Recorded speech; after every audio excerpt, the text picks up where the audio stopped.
جو لوگ اپنا مال رات اور دن اور پوشیدہ اور ظاہر خرچ کرتے رہتے ہیں ان کا صلہ پروردگار کے پاس ہے، اور ان کو نہ کسی طرح کا خوف ہوگا اور نہ غم۔ جو لوگ سود کھاتے ہیں وہ اس طرح اٹھیں گے جیسے کسی کو جن نے لپٹ کر دیوانہ بنا دیا ہو۔ یہ اس لیے کہ وہ کہتے ہیں کہ سودا بیچنا بھی تو ویسا ہی ہے جیسے سود، حالانکہ سودے کو اللہ نے حلال کیا ہے اور سود کو حرام۔ تو جس شخص کے پاس اللہ کی نصیحت پہنچے اور وہ باز آ گیا تو جو پہلے ہو چکا وہ اس کا، اور اس کا معاملہ اللہ کے سپرد۔ اور جو پھر لینے لگا تو ایسے لوگ دوزخی ہیں، ہمیشہ دوزخ میں رہیں گے۔ اللہ سود کو نابود کرتا اور خیرات کو بڑھاتا ہے، اور اللہ کسی ناشکرے گناہگار کو دوست نہیں رکھتا۔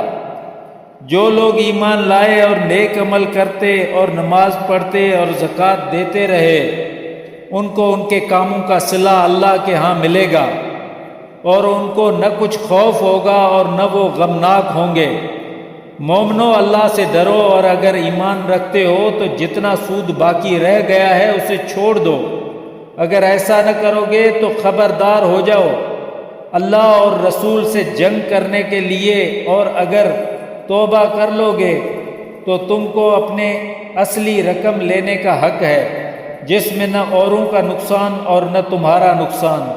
اور اگر قرض لینے والا تنگ دست ہو تو کشائش تک مہلت، اور اگر بخش دو تو وہ تمہارے لیے زیادہ اچھا ہے، بشرطے کہ سمجھو۔ اور اس دن سے ڈرو جب کہ تم اللہ کے حضور میں لوٹ کر جاؤ گے، اور ہر شخص اپنے اعمال کا پورا پورا بدلہ پائے گا، اور کسی کو کچھ نقصان نہ ہوگا۔ مومنو، جب تم آپس میں کسی میعاد معین کے لیے قرض کا معاملہ کرنے لگو تو اس کو لکھ لیا کرو، اور لکھنے والا تم میں کسی کا نقصان نہ کرے بلکہ انصاف سے لکھے۔ نیز لکھنے والا جیسا اللہ نے اسے سکھایا ہے لکھنے سے انکار بھی نہ کرے، اور دستاویز لکھ دے۔ اور جو شخص قرض لے وہی مضمون بول کر لکھوائے، اور اللہ سے کہ اس کا مالک ہے خوف کرے، اور رزق اور ذرائع قرض میں سے کچھ کم نہ لکھوائے۔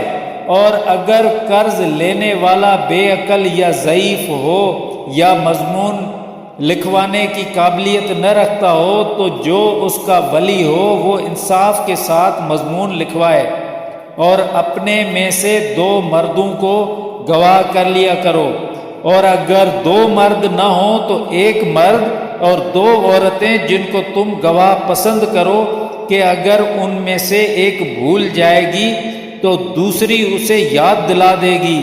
اور جب گواہ طلب کیے جائیں تو انکار نہ کریں، اور قرض تھوڑا ہو یا بہت اس کے لکھنے لکھانے میں کاہلی نہ کرنا۔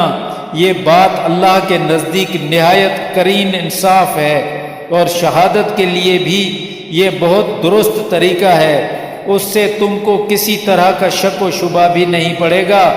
ہاں، اگر سودا دست بدست ہو جو تم آپس میں لیتے دیتے ہو تو اگر دستاویز نہ لکھو تو تم پر کچھ گناہ نہیں، اور جب خرید و فروخت کیا کرو تو بھی گواہ کر لیا کرو، اور کاتب دستاویز اور گواہ کسی طرح کا نقصان نہ کریں۔ اگر تم ایسا کرو تو یہ تمہارے لیے گناہ کی بات ہے، اور اللہ سے ڈرو اور دیکھو کہ وہ تم کو سکھاتا ہے، اور اللہ ہر چیز سے واقف ہے۔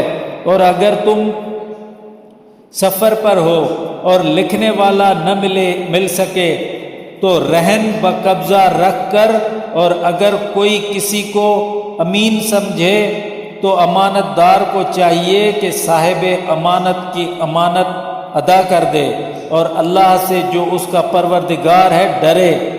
شہادت کو مت چھپانا، جو اس کو چھپائے گا وہ دل کا گناہگار ہوگا، اور اللہ تمہارے سب کاموں سے واقف ہے۔